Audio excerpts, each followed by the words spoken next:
ओम सभी को नमस्ते। ओम का उच्चारण ओम।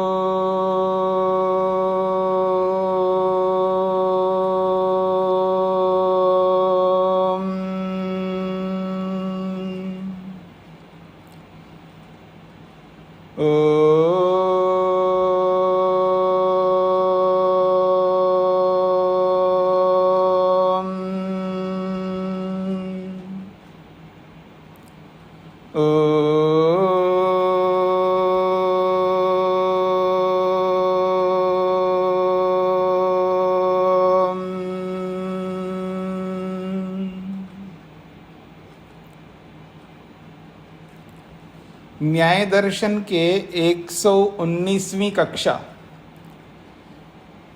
द्वितीय अध्याय के प्रथम आहनिक के 37वें सूत्र की चर्चा हो रही है। पृष्ठ संख्या है 90। प्रसंग है अवयव और अवयवी। अवयवी को न मानने से बहुत सारे दोष आते हैं, ये बात कही है। और उन दोषों में संयोग को लेकर के चर्चा हो रही है। यदि इस अवयवी को नहीं मानते हैं तो संयोग की सिद्धि नहीं हो सकती, अर्थात संयोग दिख नहीं सकता। बिना अवयवी के संयोग दिखाई नहीं दे पाएगा। पर हम देखते हैं इमे द्रव्ये संयुक्ते, ठीक है जी, दो द्रव्य जुड़े हुए हैं, क्योंकि हमें दिख रहा है दो वस्तु में जुड़ी हुई हैं। तो ये जो संयोग है ये बिना अवयवी के नहीं हो सकता। तो प्रश्नकर्ता कहता नहीं, अवयवी को मानने की आवश्यकता नहीं है। ये जो संयोग है ये दो समुदायों के कारण से होता है। उसने क्या बोला है 90 पृष्ठ पर, दो समुदायों के कारण से संयोग होता है, अर्थात संयोग की उत्पत्ति दो समुदाय हैं। संयोग की उत्पत्ति में कारण कौन बन रहे हैं? दो समुदाय। तो उसके ऐसे कहने पर सिद्धांती ने कहा, अच्छा आप ये बताइए समुदाय किसको आप मानते हो? तो उसने कहा है अनेकस्य प्राप्ति समुदाय। अनेक की प्राप्ति को समुदाय कहता है। प्राप्ति का मतलब है संयोग, जुड़ना। पीछे भी आपने प्राप्ति शब्द का अर्थ यही अर्थ समझा था। तो इसका अर्थ होगा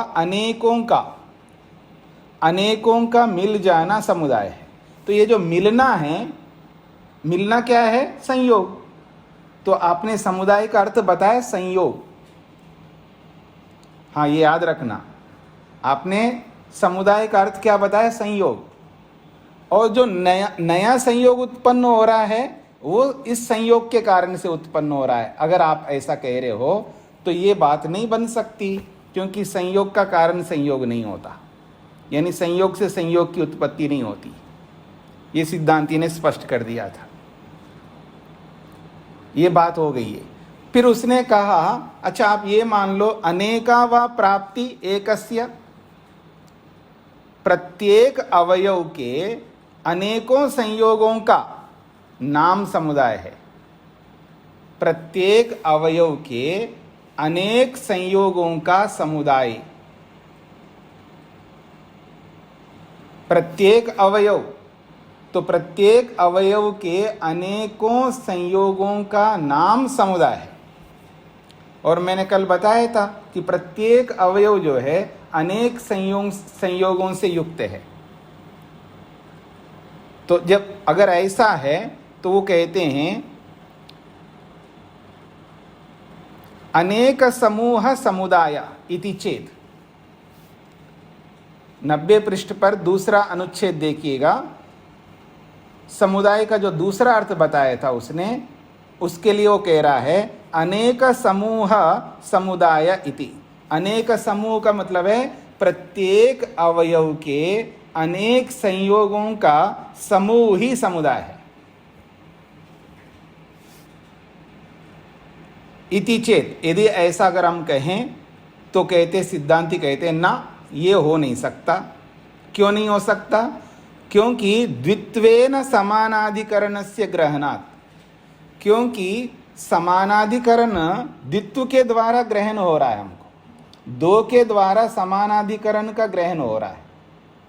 दो संख्या जो है वो दो को बता रहा है, पर समुदाय में दो नहीं होते। ये जो संयोग हो रहा है, ये द्वौ इमौ संयुक्तो अर्थौ, ये दो अर्थ संयुक्त हुए हैं, ये दो अर्थ जुड़ गए हैं। तो ये जो द्वित्व का बोध हो रहा है, द्वित्व का मतलब है दो संख्या का जो बोध हो रहा है, इसका आश्रय दो द्रव्य है। और समुदाय में दो द्रव्य थोड़े होते हैं, समुदाय में तो अनेक द्रव्य होते हैं। तो इसलिए द्वित्व समानाधिकरण का ग्रहण होने से आपका ये जो बात है अनेक समूह ही समुदाय, ये सिद्ध नहीं हो सकता। ये यहां पर बात कही है। तो द्वौ इमौ संयुक्तो अर्थो इति ग्रहणे सति, दो ये पदार्थ जुड़े हुए हैं ऐसा जब हमें गृहीत होता है, तो इसके गृहीत होने पर अर्थात दो पदार्थों के संयोग को हमने देखा, उसको देखने पर न अनेक समूह आश्रय संयोग गृह्यते, अनेक समूहों का आश्रय को संयोग के रूप में नहीं लिया जा सकता। अर्थात प्रत्येक अवयव के अनेक संयोगों का नाम समुदाय है, ये अर्थ नहीं लिया जा सकता। न च द्वयोः अन्वोः ग्रहणमस्ति, और फिर अगर आप कहेंगे नहीं जी गृहीत होता है, तो कहाँ पर होगा? दो अणुओं का जो संयोग है वो कभी कोई देख नहीं सकता। जब दो अणुओं का संयोग को देख नहीं सकता, तो ऐसे ही अनेक अवयवों के संयोगों को भी नहीं देख सकता। तस्मात्, इसीलिए हम कहना चाहते हैं महति द्वित्वाश्रय भूते द्रव्ये संयोगस्य स्थानमिति। इसलिए जो महति द्वित्वाश्रय भूते द्रव्य, जो महान द्वित्व संख्या का आश्रय स्वरूप दो द्रव्य हैं, वही संयोग के स्थान हैं। अर्थात संयोग का जो स्थान है वो दो महान बड़े पदार्थ, दो द्रव्य है, वही उसके कारण है, उस संयोग के। ये सिद्ध होता है। मैंने बता दिया आपको, पकड़ में आ गया सबको। और जिनको समझ में नहीं आए वो पूछ सकते हैं, अर्थात हाथ खड़ा कर सकते, मेरे को पता लगे कि मेरे को समझ में नहीं आया। जिनको समझ में नहीं आई ये बात, वो हाथ खड़ा कर सकते हैं। दो तीन लोगों को समझ में नहीं आया। पहली बात तो आपको समझ में आ गया, कल वाली बात। कल के पाठ में अनेकों का मिल जाना समुदाय है, ऐसा जो बोला था वो आपको समझ में आ गया, वो समझ में आ गया। तो ये भी समझ में आना चाहिए। पहले ये बात समझनी है आपको, प्रत्येक अवयव के अनेक संयोगों का नाम समुदाय है। प्रत्येक अवयव के अनेक संयोगों का नाम समुदाय है, ये पहले समझ लो आप, तो उत्तर भी समझ में आ जाएगा। अब देखिएगा, मैंने कल माताजी को बोला ये अनेक संयोग, एक अवयव में अनेक संयोग कैसे रहेंगे, ऐसा उन्होंने पूछा था, क्योंकि प्रत्येक अवयव के अनेक संयोग बताया जा रहा है। तो जैसे मैंने पांचों उंगलियों को मिला है, देखिएगा मेरी ओर देखना, अब देखना, समझना जो चाहते हैं मेरे को देखना। अब ये पांचों उंगलियां हैं, जुड़े हुए हैं। तो अंगूठा जो है, अंगूठा किसके साथ जुड़ा हुआ है? तर्जनी के साथ भी जुड़ा हुआ है। तो अंगूठा तर्जनी के साथ भी जुड़ा हुआ तो एक संयोग हो गया, और मध्यमा के साथ भी जुड़ा हुआ है अंगूठा, तो दो संयोग हो गया, और अनामिका के साथ भी जुड़ा हुआ है, तीन संयोग हो गया, और कनिष्ठा के साथ भी जुड़ा हुआ, चार संयोग हो गया। तो अनेक संयोग है ना, एक अवयव अनेक संयोगों से युक्त है। ये दूसरी बात कहता है, प्रश्नकर्ता ऐसा कह रहा है।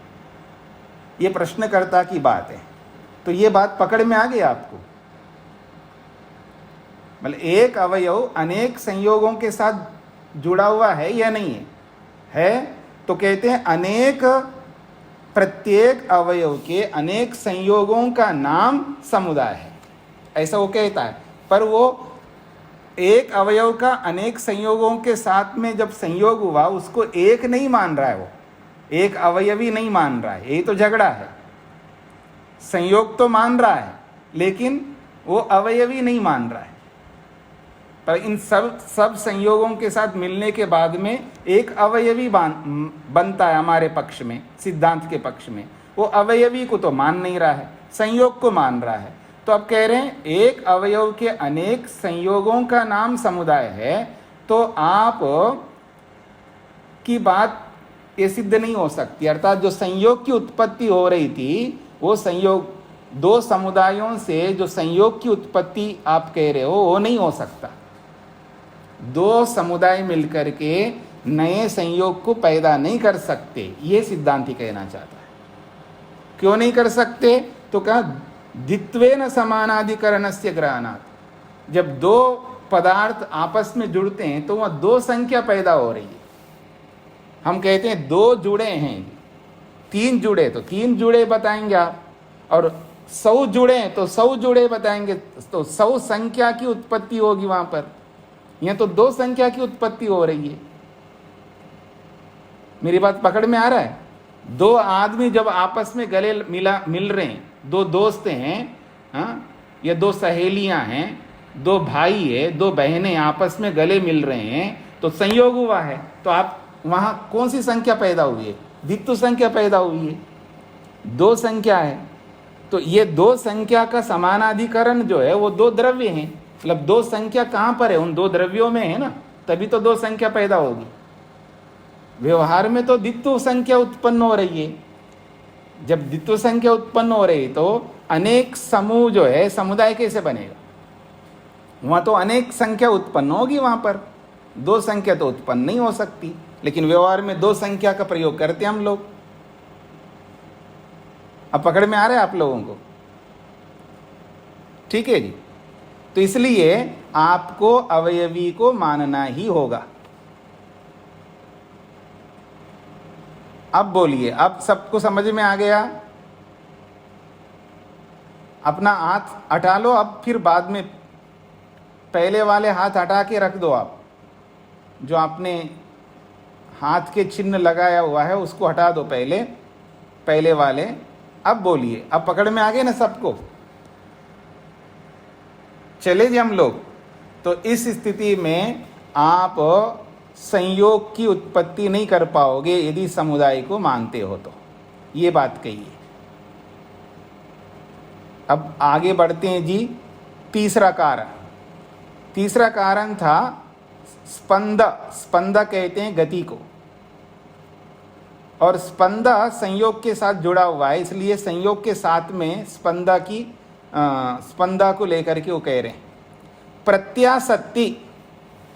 तीसरा अनुच्छेद देखिए, प्रत्यासत्ति कहते हैं अत्यंत निकटता को। प्रत्यासत्ति का मतलब है अत्यंत निकटता, समीपता को प्रत्यासत्ति कहते हैं।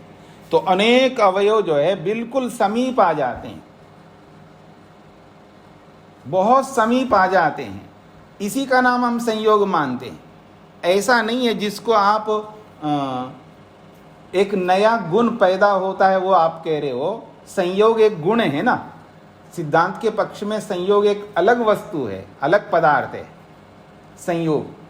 संयोग अलग पदार्थ है ना, गुणों में संयोग भी एक गुण है, और 6 पदार्थों में ये जो संयोग है एक पदार्थ है। याद रखना, पदार्थ कितने होते हैं? 6 होते हैं, द्रव्य, गुण, कर्म, सामान्य, विशेष और समवाय। तो इन 6 पदार्थों में गुण भी एक पदार्थ है। तो यहाँ पर जो संयोग उत्पन्न हो रहा है तो एक पदार्थ उत्पन्न हो रहा है ना, अलग पदार्थ हो गया। ये जो दो द्रव्यों के मिलने से ये जो संयोग की उत्पत्ति हो रही है वो अलग उत्पन्न हो गए नहीं, मतलब एक अलग पदार्थ उत्पन्न हो गया है, यानी गुण की उत्पत्ति हो रही है। तो ये अलग गुण नहीं मान रहा है, प्रश्नकर्ता। फिर संयोग क्या है? तो कहता प्रत्यासत्ति। प्रत्यासत्ति का मतलब है सारे अवयव बिल्कुल पास पास में हैं, पास पास में रहना हम स्वीकार करते हैं, यही समुदाय है, लेकिन कोई नया संयोग की उत्पत्ति नहीं, वो एक नया पदार्थ उत्पन्न नहीं हो रहा है, उसको कहते हैं। अब पता कैसे चलेगा कि ये सब पास पास में हैं? तो आप क्या करो, प्रतिघात अवसान, प्रतिघात से जो है वो जो पास पास है वो दूर हो जाएंगे। यानी प्रतिघात का मतलब है आघात,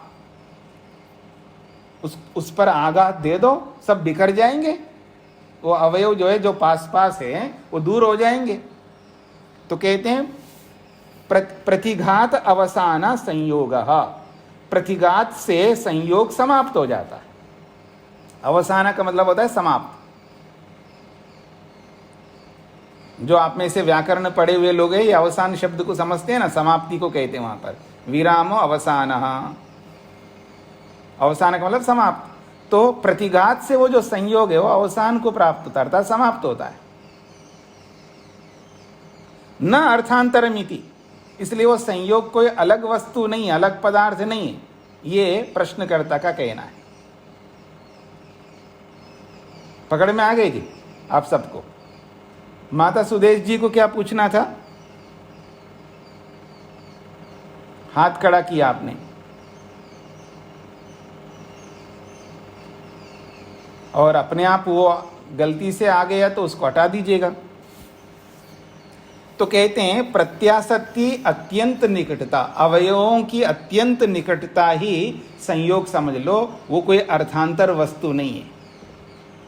फिर कैसे पता चलेगा ये सब अत्यंत निकट है? तो प्रतिघात, उसके ऊपर आघात करो, किसी वस्तु पर आघात करो तो वो टूट फूट, हमारी दृष्टि से वो टूट फूट जाएंगे, ठीक है ना, उनकी दृष्टि में वो दूर दूर हो जाएंगे। प्रतिघात से अवसान संयोग, प्रतिघात से संयोग का अवसान हो जाता है, इसलिए न अर्थांतरम, वो कोई अलग पदार्थ नहीं है। अगर ऐसा माने तो ये प्रश्नकर्ता ने कहा है, तो सिद्धांती कहते हैं ना, ऐसा आप नहीं मान सकते जी। क्यों नहीं मान सकते? वो कहते हैं अर्थांतर हेतुत्वात् संयोगस्य, ये जो संयोग है ये अर्थांतर को उत्पन्न करते हैं, यानी संयोग से बहुत सारे पदार्थ उत्पन्न होते हैं, और जो कारण है संयोग, जिस संयोग के कारण से और पदार्थ उत्पन्न होते हैं, और उसको आप वस्तु नहीं मान रहे हो, ये कैसे हो सकता? इसलिए कहते हैं संयोग जो है अर्थांतर हेतुत्वात्, संयोग के अर्थांतर का कारण हो, यानी संयोग अर्थांतर का कारण होने से, अर्थांतर का मतलब है भिन्न वस्तु, भिन्न पदार्थ, तो ये संयोग जो है और पदार्थों को उत्पन्न करने वाला है, जो कारण बन रहा है अन्य पदार्थों को उत्पन्न करने वाला है, तो वो वस्तु नहीं है, ऐसे कैसे कह सकते हो? वो अभाव कैसे कह सकते हो? संयोग कोई पदार्थ ही नहीं है ऐसा आप कह रहे हो, अगर है ही नहीं है, वो पदार्थ ही नहीं है, तो दूसरे पदार्थों को कैसे उत्पन्न करेगा वो? कहते हैं अर्थांतर हेतुत्वात् संयोगस्य, संयोग जो है अन्य पदार्थों का कारण होने से।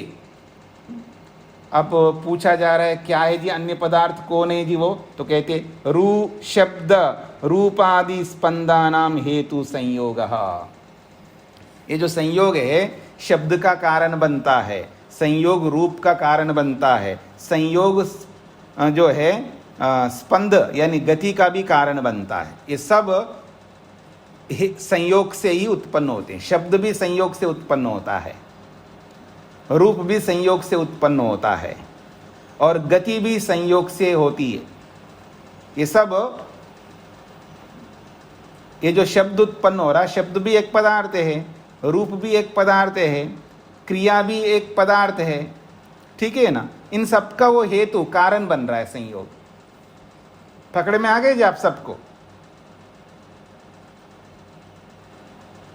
पकड़ में आ रहा है? संयोग से शब्द उत्पन्न होता है, समझ में आया आपको? पहले अनेक बार बता चुका हूं मैं। देखो उत्पन्न हो रहा है, नहीं हो रहा? और जब जो न दिखने वाली वस्तुएं हैं, यानी बहुत सूक्ष्म कण हैं, ठीक है ना, बिखरे हुए अलग अलग है, उन सबका संयोग करो तो रूप उत्पन्न हो जाएगा। रूप उत्पन्न हो जाता है ना संयोग से। हाँ माता जी ऐसे ऐसे सिर हिला रही हैं। जब परमाणु जो है सबको मिला दिया, एक बना लिया, तो एक बना लिया तो उसमें रूप पैदा हो रहा है, रूप प्रकट होता है, ठीक है। और संयोग से गति भी होती है।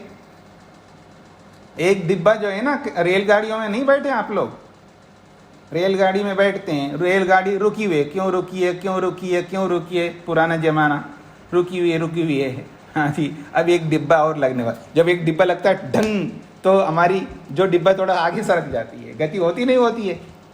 संयोग से,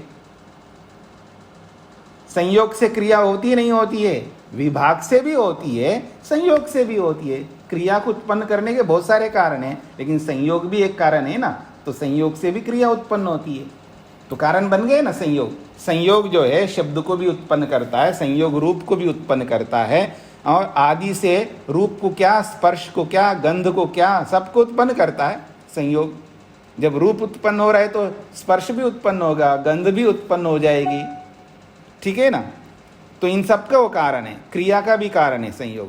ऐसे संयोग को आप नहीं मान रहे हो, ये कैसे हो सकता है, ये सिद्धांती ने कहा है। न च द्रव्ययो गुणांतरोपजनमंतरेण शब्दे रूपादिषु स्पंदे च कारणत्वम गृह्यते। उसी बात को स्पष्ट कर रहे हैं। द्रव्ययो गुणांतरोपजनमंतरेण, दो द्रव्यों के कारण से जब नया गुण उत्पन्न नहीं हो रहा हो, संयोग, दो द्रव्यों के संयोग से अगर संयोग उत्पन्न ना हो, उसके बिना तो शब्द रूप आदि क्रियाओं में उसको कारण नहीं बता सकते। न कारणत्वम गृह्यते, फिर उसको कारण के रूप में गृहीत नहीं करेंगे। शब्द की उत्पत्ति में, रूप आदि की उत्पत्ति में, क्रिया की उत्पत्ति में, फिर उसको कारण के रूप में न गृह्यते, ग्रहण नहीं किया जाएगा। लेकिन लोक में ग्रहण किया जाता है। लोक में बोलते हैं जी ये शब्द कैसे उत्पन्न हुआ जी, संयोग से उत्पन्न हुआ है, रूप भी संयोग से उत्पन्न हुआ है, स्पर्श भी, गंध भी, बहुत सारी चीजें हैं जो संयोग से उत्पन्न होती हैं, और क्रिया भी संयोग से उत्पन्न होती है। लोक में देखा जाता है, यदि दो द्रव्ययो का मतलब है दो द्रव्यों के संयोग से गुणांतरोपजनम, दूसरे गुण की उत्पन्न होती है, यानी संयोग रूपी गुण की उत्पन्न होती है, और उसको अंतरे ना, उसको आप मान नहीं रहे हो, तो दो द्रव्यों के संयोग से उत्पन्न होने वाला जो भिन्न गुण संयोग है उसको माने बिना। द्रव्ययो गुणांतरोपजनमंतरेण का मतलब है दो द्रव्यों के संयोग से जो भिन्न गुण, जो संयोग गुण है उत्पन्न होता है, उसको न मानने पर शब्द की उत्पत्ति में, रूप की उत्पत्ति में, क्रिया की उत्पत्ति में जो संयोग को कारण बताया जाता है वो कारण नहीं माना जाएगा, फिर न गृह्यते। तस्मात्, इसलिए हम कहते हैं गुणांतरम, ये संयोग तो भिन्न गुण है, ये भी एक पदार्थ है। और प्रत्यय विषय, वो ज्ञान का भी विषय बनता है। प्रत्यय विषय का मतलब है वो ज्ञान का भी विषय बनता है। अर्थांतरम, और वो अलग पदार्थ है, उन दो द्रव्यों से अलग पदार्थ है वो।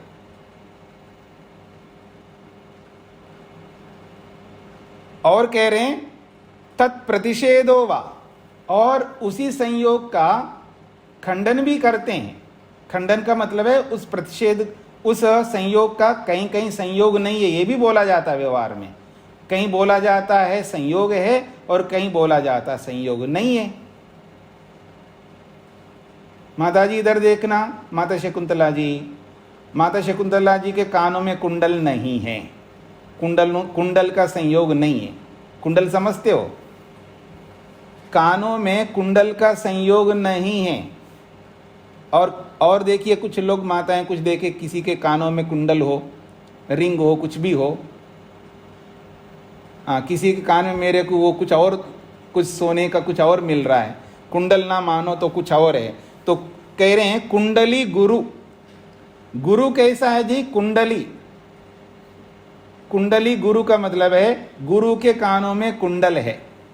पहले के गुरुजन लोग जो है ना वो भी पहनते थे कुछ ना कुछ, ठीक है ना। आजकल नहीं पहनते वो अलग बात है। पहले के गुरु लोग जो है कुछ ना कुछ पहनते थे। आपको पता है ना, गुरुकुलों में गुरुजन कौन होते थे? गृहस्थी लोग होते थे, तो वो कुंडल पहनते थे। तो कहा कुंडली गुरु।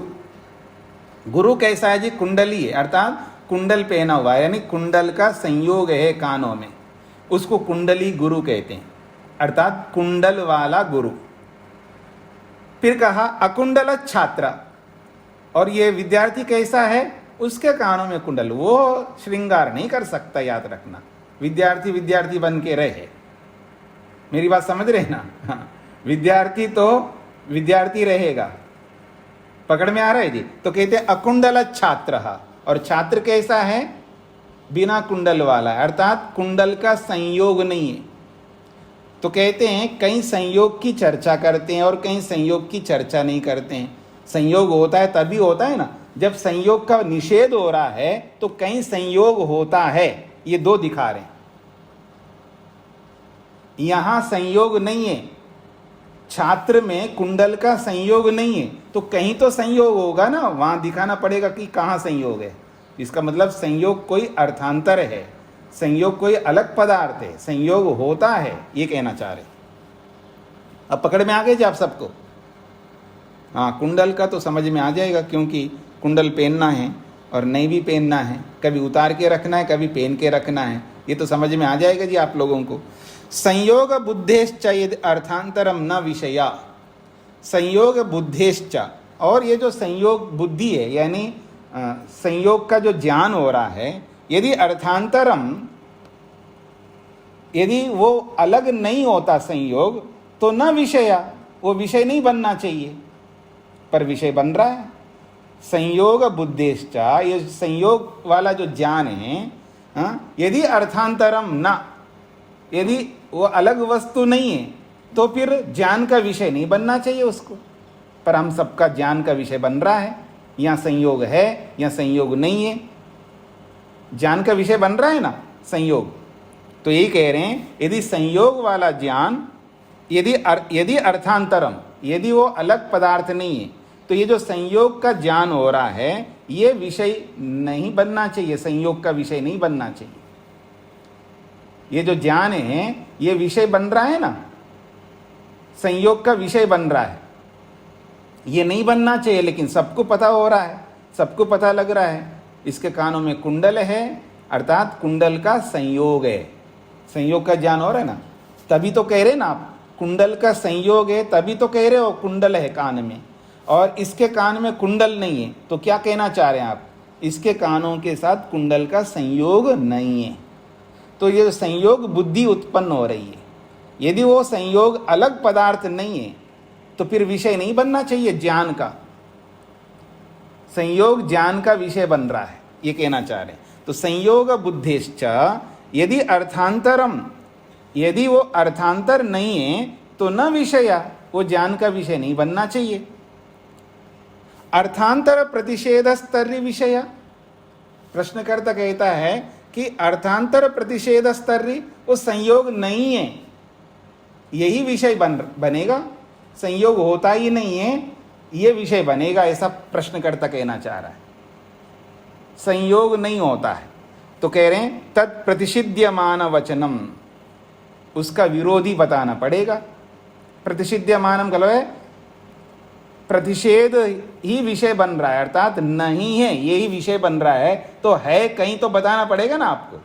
तो कह रहे हैं प्रतिषिध्यमानम, जिसका प्रतिषेध कर रहे हो वो कहाँ पर रहता है ये तो बताना पड़ेगा ना। संयोग यहाँ तो नहीं है, तो कहाँ है वो संयोग, ये तो बताना पड़ेगा ना आपको। तो इसलिए कह रहे हैं प्रतिषिध्यमानम, प्रतिषिध्यमान वचनम, जिसका प्रतिषिध्यमान का मतलब है जिसका खंडन कर रहे हो संयोग, खंडन करने योग्य क्या है या संयोग, तो वो संयोग कहाँ रहता है ये तो बताना पड़ेगा ना।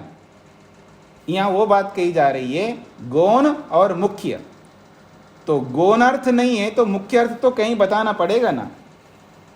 यहाँ संयोग नहीं है तो कहाँ पर है संयोग ये तो बताना पड़ेगा ना, ये कहना चाह रहे हैं।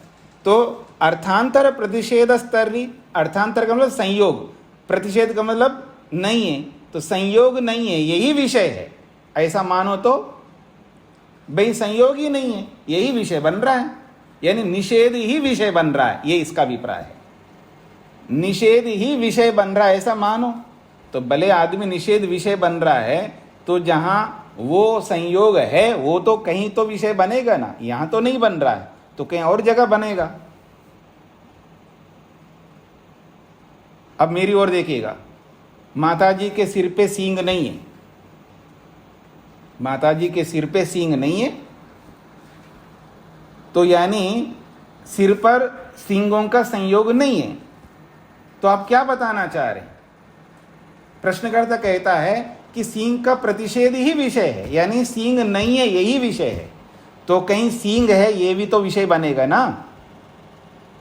भैंस में है या गाय में है या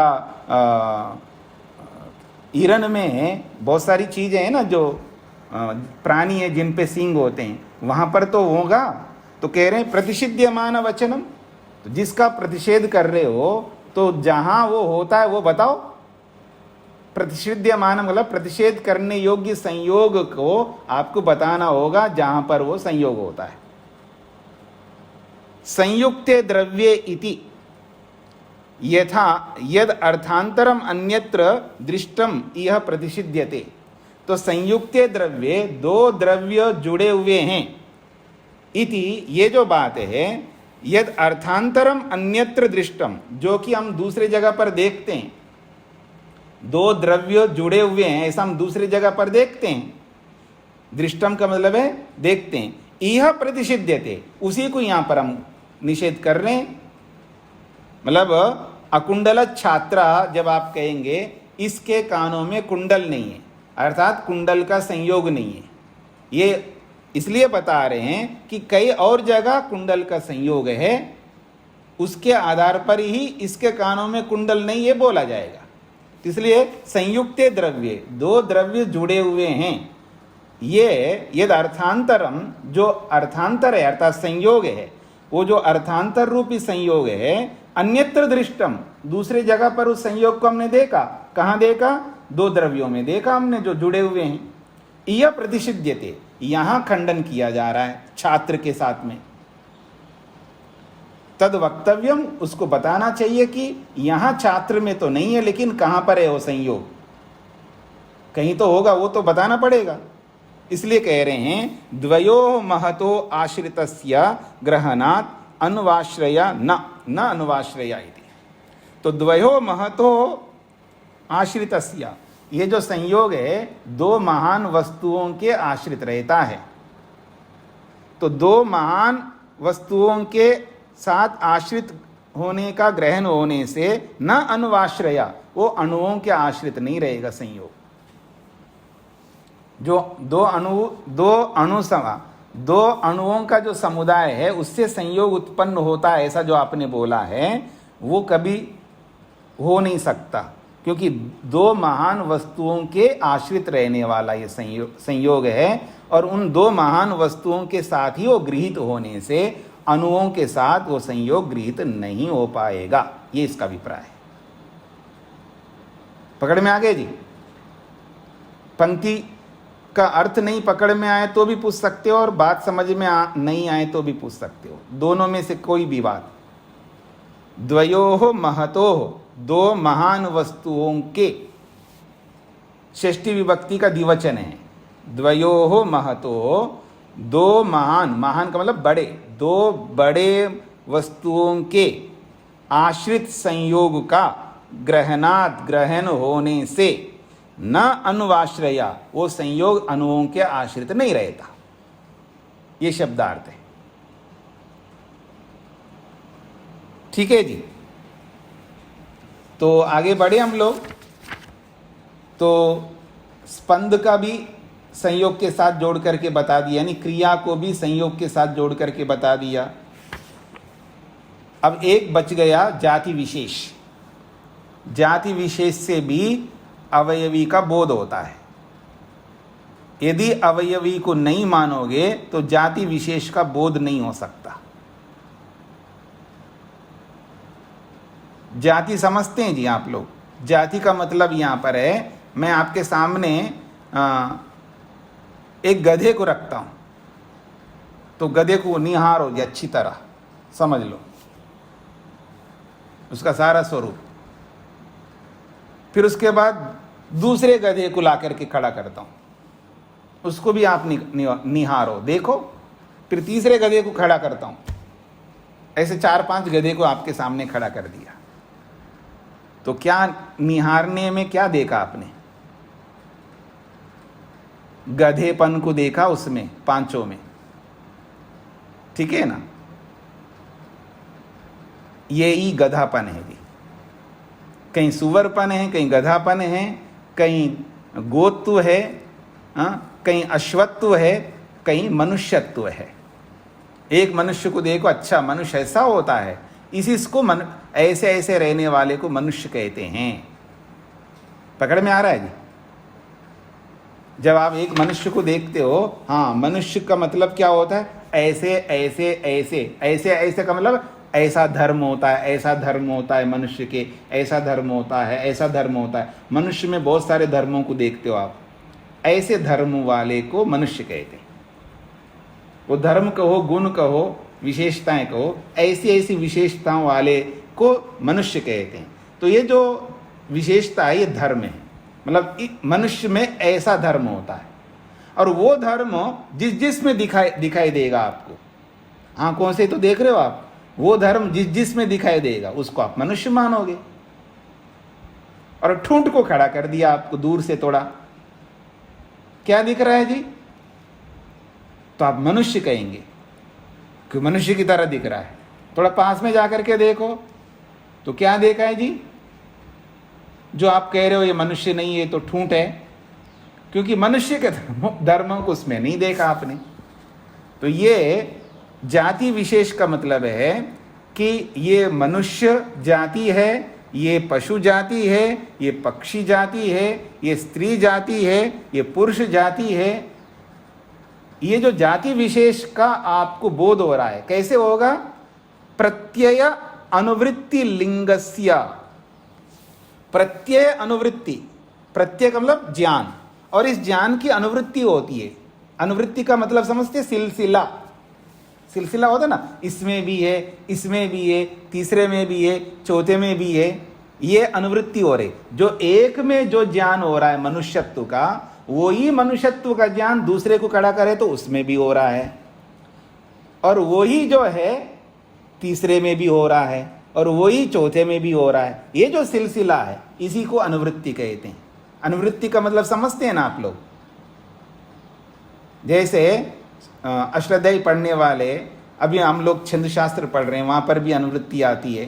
तो पहले सूत्र में जो बात कही है वो दूसरे में भी आ गई, तीसरे में भी आ गई, चौथी में भी आ गई, आगे आगे जाती जा रही, इसी को तो अनुवृत्ति कहते हैं। तो जिस आदमी में आपको मनुष्यत्व दिखाई दिया, उसकी अनुवृत्ति दूसरे में भी है, तीसरे में भी है, चौथे में भी है। तो जो मनुष्यत्व रूपी जो प्रत्यय की अनुवृत्ति, यही लिंग है, यही चिन्ह है।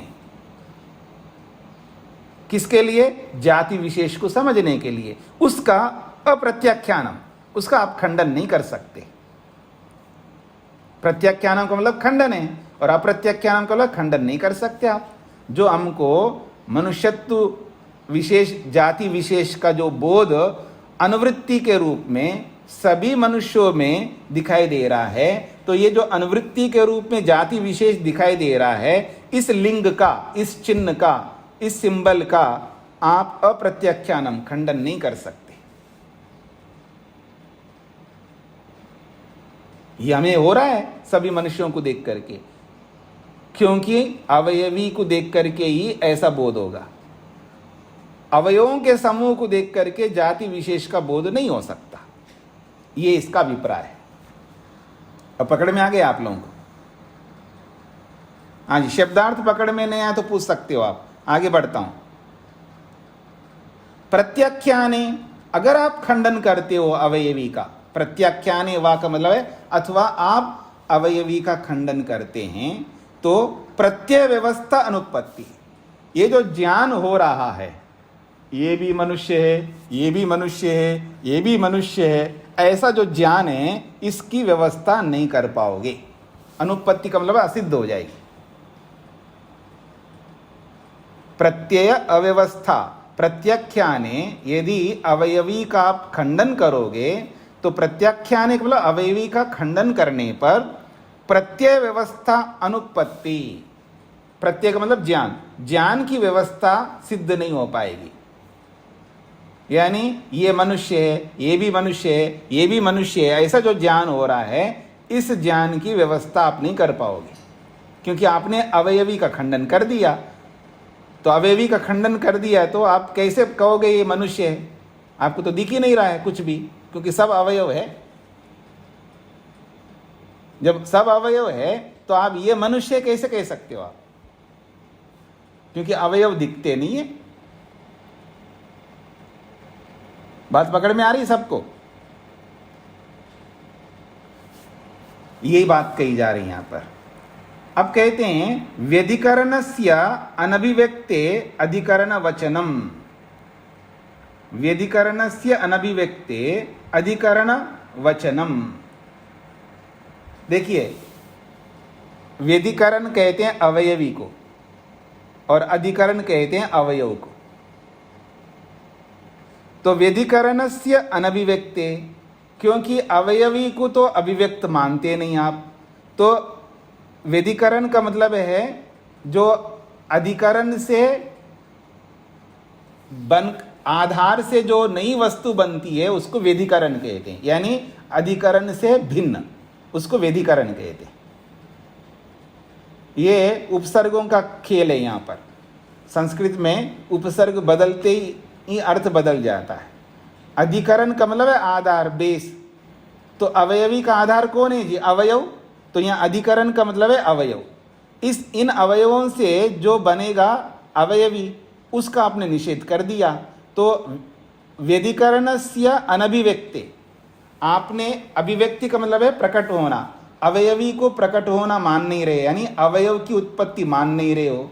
तो व्यधिकरणस्य अनभिव्यक्ते, अवयवी की उत्पत्ति ना मानने पर अधिकरण वचनम, अधिकरण को बताना पड़ेगा आपको, अर्थात अवयवों के बारे में बताना पड़ेगा कि अवयव कैसे दिखेंगे। अवयव तो दिखते नहीं है। अर्थात यहाँ अवयव का मतलब परमाणु, याद रखना। सब जगह अवयव का मतलब परमाणु है, याद रखना। अवयव का मतलब सब जगह परमाणु होंगे। सब जगह मतलब इस प्रसंग की बात हो रही है। इस प्रसंग में जो प्रश्नकर्ता अवयवी को नहीं मानता है, अवयव को मानता है, तो वहां अवयव का मतलब है परमाणु। तो अधिकरण वचनम, फिर आपको अवयवों के बारे में बताना है। अवयव दिखते नहीं है तो बताओ ये क्यों दिख रहे हैं, इसके बारे में उत्तर देना पड़ेगा। ये इसका अभिप्राय है। इसी बात को व्यधिकरणस्य अनभिव्यक्ते अधिकरण वचनम को खोल करके समझा रहे हैं आगे। अणु समवस्थानम विषय इति चेत, मतलब ये जो जाति आपको दिखाई दे रही है विशेष जाति, तो कहते हैं अणु समवस्थानम विषय। जब सारे अणु एक समवस्थान मतलब सब एक जगह इकट्ठा रहते हैं तब ये हमको जाति विशेष दिखता है। ऐसा अगर कोई कहे तो, कोई का मतलब हम कहे तो कहते हैं प्राप्त अप्राप्त सामर्थ्य वचनम। प्राप्ति और अप्राप्त के सामर्थ्य को बताना पड़ेगा आपको, यानी सारे अवयव प्राप्त होकर के दिखाई दे रहे हैं या बिना प्राप्त होकर के दिखाई दे रहे हैं, ये बताना पड़ेगा। भाई ये आदमी है ऐसा आपने जाना है, ये वृक्ष है ऐसा जाना है, तो ये जो वृक्ष है ऐसा जाना है, ये आदमी ऐसा जाना है, तो ये कैसे जाना आपने? क्योंकि आपके मत में तो सारे परमाणु हैं, तो परमाणुओं की प्राप्ति होने पर आपको दिखाई दे रहा है। प्राप्ति समझ रहे हैं? संयोग। आप पीछे की बातों को भूलना मत। तो सारे अणुओं का आपस में प्राप्त होना अर्थात संयोग होने के बाद में आपको ये मनुष्य ऐसा दिख रहा है, अथवा अप्राप्त बिना प्राप्त हुए आपको मनुष्य के रूप में दिख रहा है। ये तो बताना पड़ेगा ना, आपको समाधान देना होगा। पकड़ में आ रहे जी प्रश्न? सिद्धांती ने प्रश्नकर्ता के ऊपर प्रश्न किया, क्योंकि उसने कहा था अनुसमवस्थानम विषय इति चेत, अणुओं का झुंड ही विषय बन रहा है मनुष्य जाति विशेष का। प्रसंग को जोड़ करके देखो, ये जो जाति विशेष है ये अणुओं का जो समुदाय है इसी से पता लग रहा है। अगर हम ऐसा कहें तो कहते हैं चलो आप अगर ऐसा कह रहे हो तो हमारे प्रश्न सुनो। सिद्धांती कहते हैं ये जो अणुओं का झुंड है ये प्राप्त होकर के जाति विशेष को जना रहे हैं अथवा बिना प्राप्त हुए ही जना रहे हैं, ये आपको बताना पड़ेगा। ठीक है जी। अब उसी बात को खोल करके समझा रहे हैं, किम अप्राप्ते अनुसमवस्थाने, हाँ, किम अप्राप्ते अनुसमवस्थाने तद आश्रयो जाति विशेषो गृह्यते अथ प्राप्ते इति। ये प्राप्त अप्राप्त सामर्थ्य वचनम को खोल करके बता रहे। किम अप्राप्ते अनुसमवस्थाने, अप्राप्ते अणु का मतलब है जो समुदाय बिना प्राप्त हुए अर्थात बिना संयोग हुए उसके आश्रित जाति विशेष को ग्रहण करवा रहे हैं, क्योंकि अणु समुदाय में जाति विशेष है। क्योंकि हमको तो दिखाई दे रहा है ना, आदमी को देखा हमने, जाति को पकड़ लिया हमने कि ये आदमी है। सामने कोई वस्तु खड़ी है तो उसको हमने देखा है तो आदमी है। तो ये जो आदमी है ये मनुष्यत्व आपने देखा उस वस्तु में, वो उसी में है, ये तो समझ में आ रहा है। तो अणुओं का समुदाय प्राप्त होकर के उस जाति विशेष को ग्रहण करवा रहा है, ये प्रश्न है। किम अप्राप्ते, हाँ, क्या वो बिना संयोग किए, अपने आप को बिना संयुक्त किए ही उस जाति विशेष को ग्रहण करवा रहे हैं, अथवा प्राप्ते, यह सब मिलकर के संयुक्त होकर के आपको जाति विशेष को दिखा रहा है। यह प्रश्न किया है सिद्धांती ने प्रश्नकर्ता के ऊपर। पकड़ में आ रहा है जी प्रश्न? सिद्धांती का प्रश्न समझ में आ रहा है?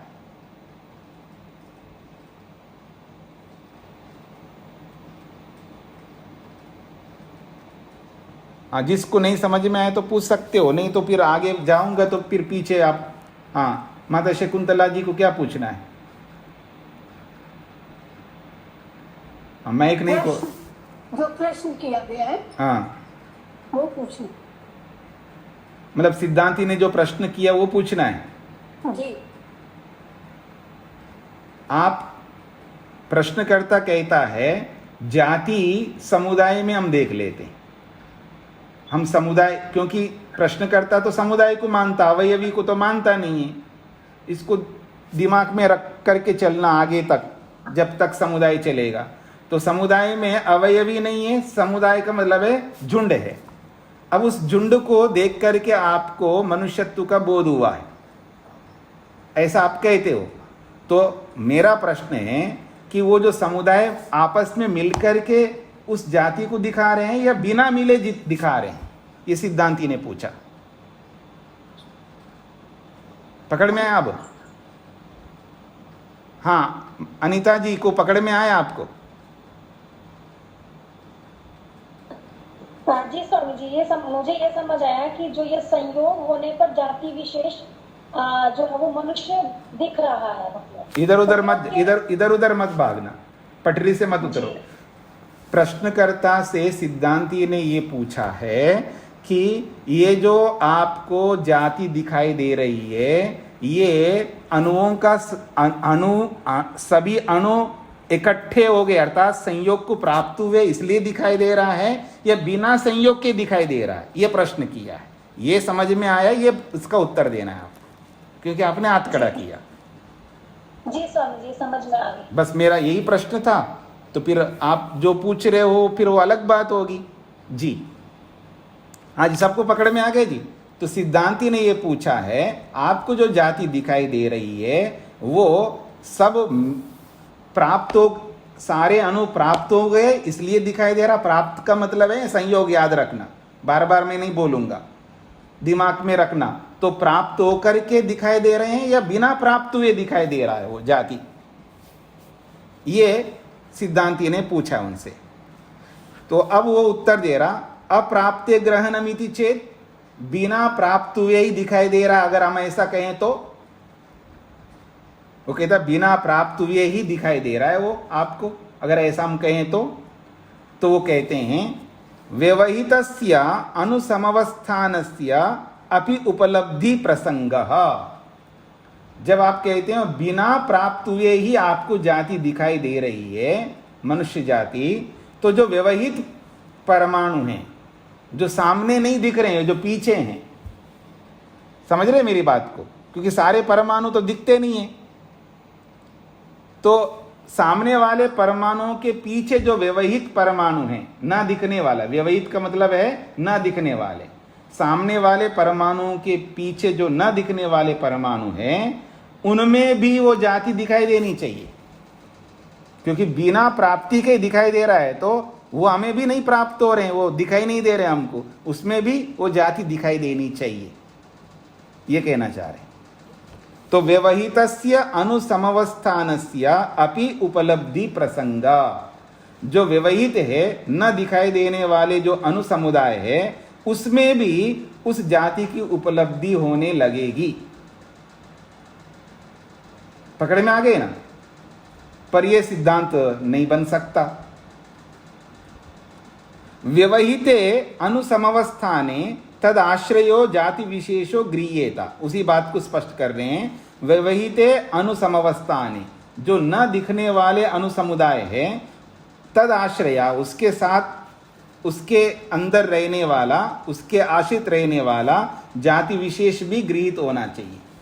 अर्थात जो हमारे सामने नहीं है परमाणु, जो पीछे की तरफ है, उसमें भी ये मनुष्यत्व जाति दिखाई देना चाहिए। और ये बात वो मान नहीं पाएगा, तो इसलिए वो बदल रहा है। अच्छा, हम कहते हैं प्राप्ते ग्रहणमिति चेत, अच्छा ये सब मिल करके दिखाई देते हैं, मतलब सब मिल जाते हैं तब जाति दिखाई देती, अगर ऐसा कहे तो उसका भी उत्तर दे रहे हैं। मध्य परभागयो अप्राप्तो अनभिव्यक्ति ही, तो कहते हैं अगर प्राप्ति में जाति विशेष दिखाई दे रही है आपको, तो जो अणुओं के बीच में जो रहते हैं अणु, वो दिखते नहीं हैं, और पिछले तरफ जो रहते हैं वो भी नहीं दिखते हैं। तो उन सबके अप्राप्ति में, मतलब उन सबके अप्राप्ति में भी जाति दिखाई दे रही है, ऐसा मानना पड़ेगा।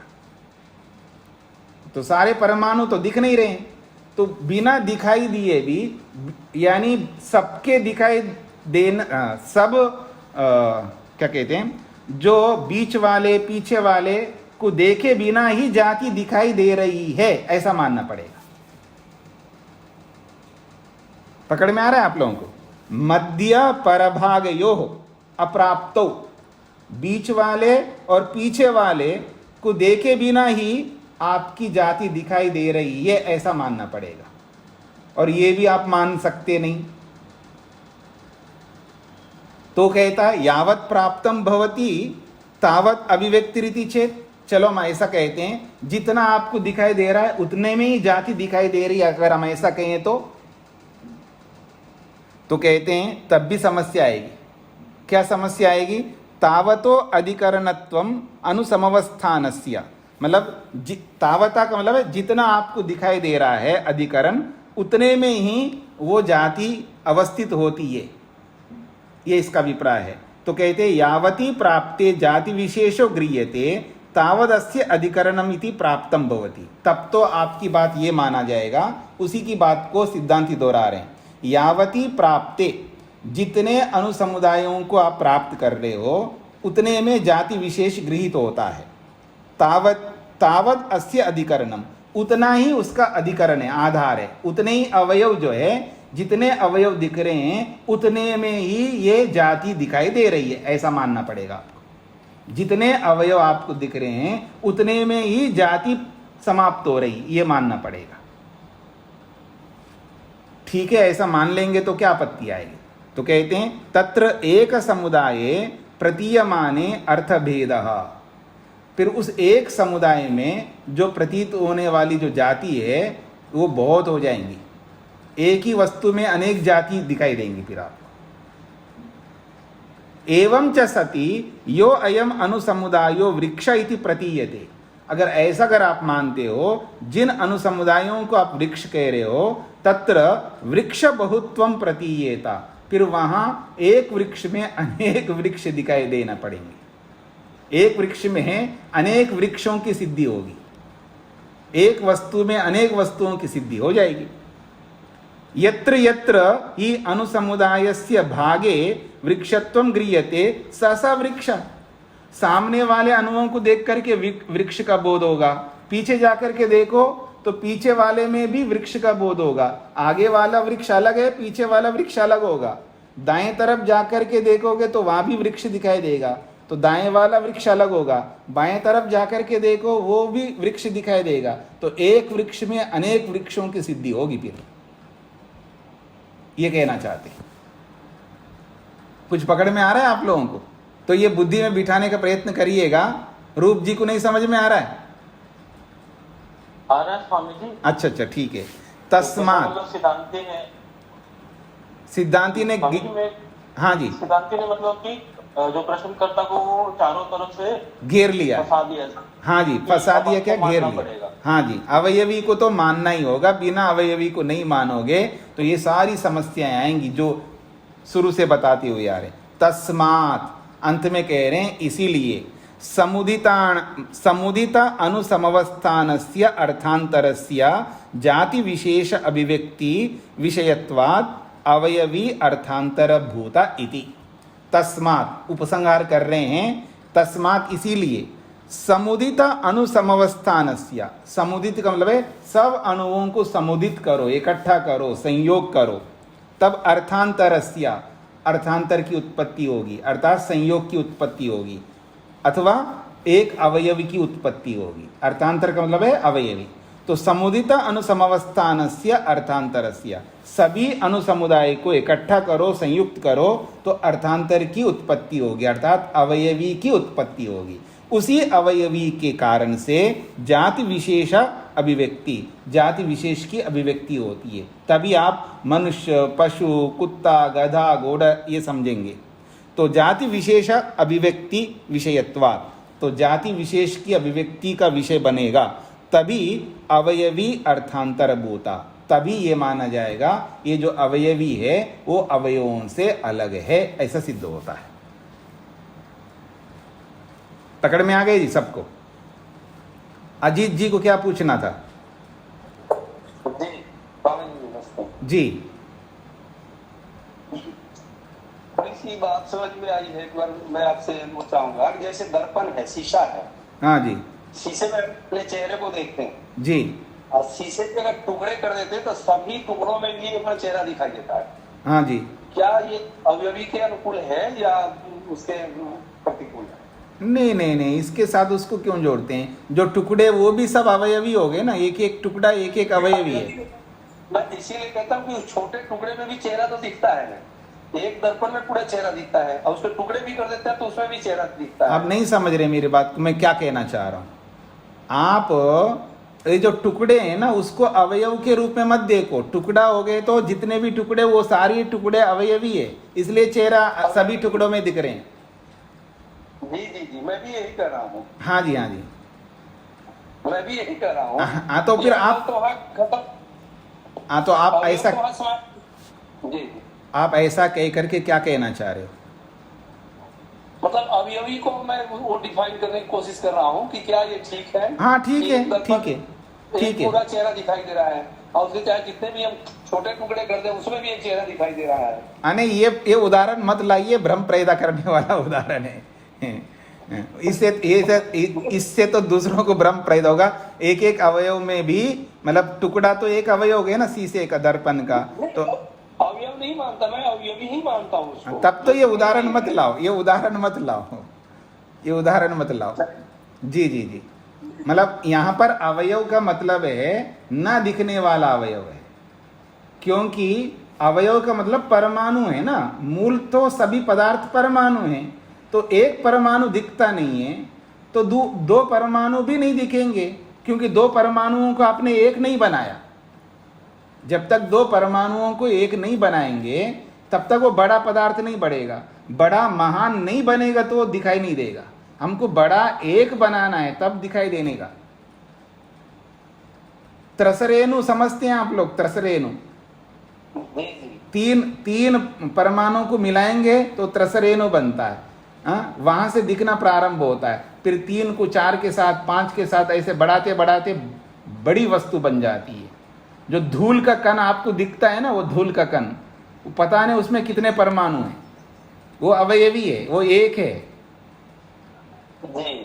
वो अवयवी एक है। जो दिखता है वो अवयवी है, याद रखना, और जो नहीं दिखता है वो अवयवी नहीं है। मतलब हो सकता है, वो अवयव है, उसका नाम परमाणु है। परमाणु दिखता नहीं है क्योंकि उसको अतीन्द्रिय बोला है, उसको अतीन्द्रिय बोला, यानी इंद्रिय से न दिखने वाली वस्तु को परमाणु बोला जा रहा है यहाँ पर। तो वो परमाणु, एक परमाणु दिखता नहीं है, अनेक परमाणु मिलकर के एक जब बनाएंगे एक वस्तु, उसी का नाम अवयवी है, फिर वो दिखने लगेगा। ये इसका अभिप्राय है। ठीक है, आपका समय पूरा हो गया है, और जो कल पूछ लेना, जो आप लोगों को पूछना है, इनको समझ कर के आना है। और फिर इसमें कोई बात पकड़ में नहीं आई तो, और कोई पंक्ति पकड़ में नहीं आई तो पूछ सकते हैं। ओम शांति शांति शांति।